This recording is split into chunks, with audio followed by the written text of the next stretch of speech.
தமிழகத்திலேயே 4வது பெரிய மாவட்டம்னா அது திருச்சிராப்பள்ளி தான். எதை வச்சு திருச்சிராப்பள்ளின்னு வந்ததுன்னு பெயர் காரணத்தை பார்க்கலாம். நம்பர் 1, இந்து சமய புராணங்களின்படி திருசீரன் ஒரு அரக்கனும் இருந்திருக்கு. அவனுக்கு 3 தலைகளும் இருந்திருக்கு. இந்த அரக்கனும் சிவபெருமான பூஜை செய்து வணங்கி பலன் அடைந்ததால இந்த அரக்கனோட திருசீரன் என்ற பெரிய ஊருக்கு வந்ததா சொல்றாங்க. நம்பர் 2, திருச்சி மலைக்கோட்டையில சிரா என்ற ஒரு சமண துறவி அந்த குகையில 11ஆம் நூற்றாண்டுல வாழ்ந்து வந்திருக்காரு. அவர் அந்த குகையில பள்ளி அமைச்சு மாணவர்களுக்கு கல்வியும் சொல்லி கொடுத்திருக்காரு. அவரோட பேர் சிரா பள்ளியும் சேர்த்துதான் திருச்சிராப்பள்ளின்னு பெயர் வந்ததா சொல்றாங்க. நம்பர் 3, சிராய் பள்ளி கொண்ட இடம். சிராய்னா பாறைன்னு பொருள், பள்ளினா கோவில். மலைக்கோட்டை மீதுள்ள பாறைகளையும் கோவிலையும் வைத்துதான் இந்த பெயர் வந்ததா சொல்றாங்க.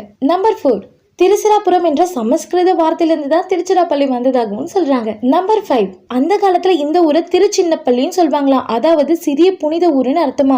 அதன் மூலமாக இந்த பேர் வந்ததுன்னு சொல்றாங்க. நம்ம திருச்சின்னு சொன்னாலே உங்களுக்கு எந்த இடம் ஞாபகம் வருதுன்னு மறக்காம கமெண்ட் பண்ணிடுங்க. இன்ஸ்டானா ஃபாலோ பண்ணிடுங்க. யூடியூப்னா சப்ஸ்கிரைப் பண்ணி